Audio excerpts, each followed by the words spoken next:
오늘의 사연 시작합니다. 안녕하세요. 요즘같이 물가도 치솟고 먹고 살기가 쉽지 않은 시대에 결혼하기란 참 쉽지 않죠. 취업도 하기 어렵고 취업에 성공한다고 하더라도 원하는 급여를 받는 건 더더욱 어렵습니다. 이러다 보니 요즘 젊은 세대에서부터 사랑하는 감정도 중요하지만 서로의 직장이나 배경 및 부모의 노후 등을 따져보고 만나는 경우가 많다고 합니다. 사실 이런 조건들이 상당히 갖추기 어려운 조건들인데 말입니다. 오늘은 남자친구가 원하던 직장을 얻었지만 변해버렸다는 여성분의 사연을 가져왔습니다. 안녕하세요. 20대 후반 직장을 다니고 있는 여성입니다. 2살 연상의 남자친구와 3년 동안 연애를 해오고 있어요. 남자친구와는 같은 직장을 다니다 사내 연애를 시작하게 되었어요. 매사에 긍정적이고 최선을 다하는 모습이 매력적이었던 사람이었고 술이나 담배도 하지 않고 자기 관리를 잘하는 사람이었어요. 같은 직장에서 서로 1년 이상 있으면서 호감을 쌓아갔고 연인으로 발전할 수 있었어요. 회사는 흔히 말하는 평범한 중소기업이었습니다. 급여나 복지가 뛰어난 편은 아니었기에 이 회사에 다니면서 경력을 쌓거나 개인적으로 공부를 해서 이직을 하는 분들이 종종 나왔어요. 저는 사실 이직에 대한 욕심이 많은 편은 아니었지만 남자친구는 이직에 관한 생각이 상당히 강한 편이었습니다. 남자친구가 원하는 회사는 흔히 말하는 대기업이나 메이저 중견기업이었어요. 둘 다 나름 부모님도 서로 알 정도로 깊은 만남을 가지고 있었고 결혼에 대한 생각도 서로 가지고 있었기에 이직에 대한 남자친구의 열정을 저는 늘 응원하고 존중했어요. 그러던 어느 날 남자친구와 퇴근 후 술집에서 술을 한잔하는데 갑작스러운 통보식으로 듣게 되었어요. 회사를 한 달 뒤 퇴사하려고 한다고요. 저는 늘 이직을 하고 싶어 하던 남자친구인 걸 알았음에도 아직 아무런 준비가 되지 않았을 텐데 갑자기 퇴사한다는 말에 당황스러웠어요. 하지만 겉으로 티를 내지 못했어요. 남자친구 제 미래 남편이 될지도 모르는 사람의 앞길을 막는 것 같고 신뢰하지 못하는 느낌을 줄까 봐요. 최대한 당황한 기색을 감추며 그러면 어떤 계획을 가지고 있는지 물었습니다. 당장 회사 업무가 공부에 있어 부담스럽다고 퇴사를 하고 공부에 집중하고 싶다고 하더라고요. 그리고 당분간 어느 정도 받았던 월급과 퇴직금으로 생활비 정도는 가능하지 않겠냐며 저를 안심시켜 주었어요. 저는 그거로 되겠냐며 부족하거나 힘들면 말해달라고 했어요. 그렇게 남자친구는 약 한 달 뒤 정말 퇴사를 하게 되었고 본격적인 공부 모드에 들어가기 시작했어요.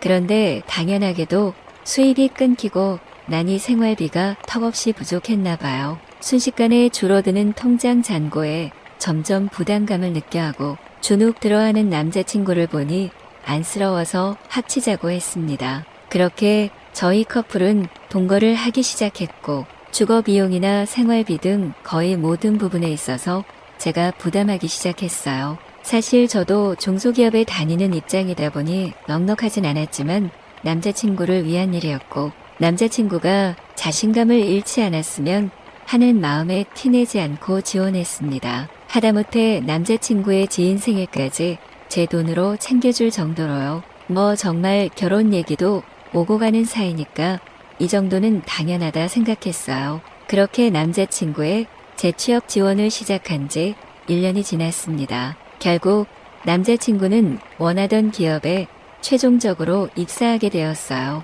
이때까지만 해도 정말 둘이 껴안고 눈물을 흘릴 정도로 기뻤고 이제 우리에게 남은 건 꽃길이라는 생각이었죠. 남자친구는 기존에 비해 2배 이상 늘어난 소득 이상으로 자신감도 늘어났고 저에게 고마웠다면서 몇 배로 잘해줬어요. 그런데 그 모습은 오래가지 못했습니다. 점점 저를 귀찮아하는 듯한 느낌을 받았고 저와 나눈 대화 내용이나 약속을 잊어버리는 듯한 일이 반복되었어요. 그래도 처음에는 이런 때 제가 삐진 척을 하면 풀어주는 척이라도 했는데 시간이 지날수록 이젠 그런 것도 없고 또 삐진 거냐는 식이더라고요. 확실히 예전과는 달라진 남자친구의 모습이었습니다. 친구들이랑 놀 때도 누구보다 연락도 잘해주던 남자친구인데 이제는 연락도 잘 남겨주지 않아요. 그리고 무엇보다 크게 느껴졌던 점은 우리의 미래에 대한 얘기가 사라졌다는 것이었습니다. 저희 커플은 원래 어렵고 힘든 시기에도 늘 행복해질 우리의 미래 얘기를 자주 나누곤 했었고 서로의 인생 계획에 늘 같이 있었는데 그런 대화 주제가 아예 사라져버렸습니다. 제가 먼저 이야기를 꺼내도 무심하게 별로 반응이나 관심이 없습니다. 예전에 눈이 초롱초롱하고 우리 미래를 그리던 남자친구의 모습이 오히려 원하던 직장을 얻고 원하던 소득을 갖게 된 지금 볼 수 없어졌어요. 솔직히 남자친구가 변한 거 느끼고 있고 이 부분에 대해서 진지하게 얘기해보고 싶었던 적이 셀 수 없이 많았지만 차마 쉽게 꺼내지 못했어요. 남자친구가 사랑이 식고 변해버렸다는 사실을 인정하고 이별을 고할까 두려웠습니다. 그렇게 혼자 눈치를 보고 마음을 졸이며 하루하루를 보냈습니다. 문제의 그날이 왔습니다. 남자친구가 회식 날이라며 조금 늦을 것 같다고 했어요.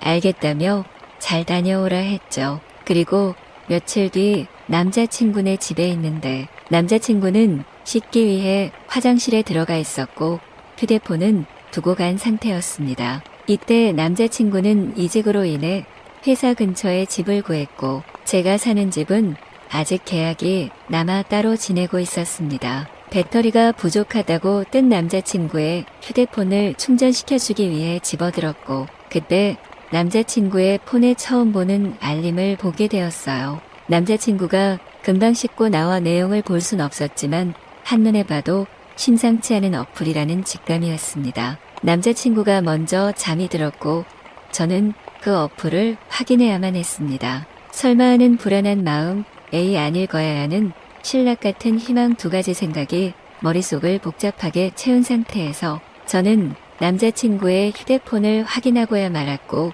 그 어플을 확인했습니다. 그 어플은 다름 아닌 랜덤 소개팅 어플이었습니다. 보면서도 믿을 수 없었고 설치만 하고 하지는 않았을 거라는 희망을 가지며 눌러보았어요. 하지만 그런 제 희망을 박살내듯 다수의 여성과 매칭된 기록, 채팅을 나눈 기록이 남아있었고 그 중에는 이미 만남을 가진 여성도 있었어요. 그리고 그 만남을 가진 여자와의 대화 내용은 충격 그 자체였습니다. 이미 둘 사이는 여러 번의 만남을 가진 상태였고 주목적은 잠자리였습니다. 그리고 회식한다고 했던 날마저도 그 여자와 같이 시간을 보내다 온 것이었던 것도 알게 되었죠. 이런 말도 안 되는 일을 벌여놓고도 아무렇지 않게 제 옆에서 잠을 자는 남자친구를 보며 눈물이 쏟아졌고 그대로 제 짐만 챙긴 채 제 집으로 돌아왔어요. 도대체 무슨 일이냐며 붙잡는 남자친구에게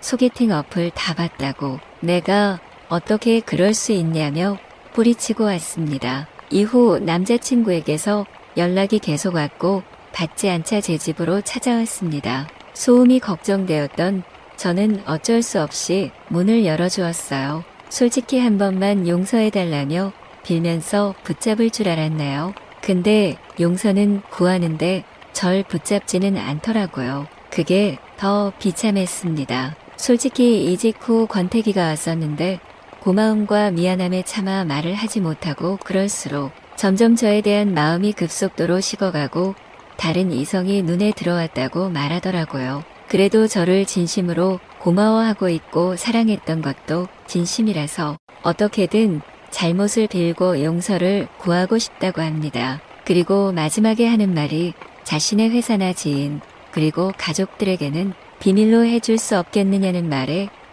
이것 때문에 온 거구나 싶었습니다. 3년간 최선을 다해 사랑했고 결혼까지 생각했어요. 근데 어디서부터 잘못된 걸까요? 솔직한 심정으로는 남자친구의 주변 사람들에게 다 퍼뜨리고 싶어요. 제가 받은 상처의 반만큼이라도 받았으면 좋겠습니다. 근데 그게 또 맞는 건지 모르겠습니다. 저는 남자친구를 사랑한 것뿐이고 도와준 것뿐인데 왜 버려졌는지, 이 남자를 용서해야 하는 게 맞는지 너무나 알고 싶어요.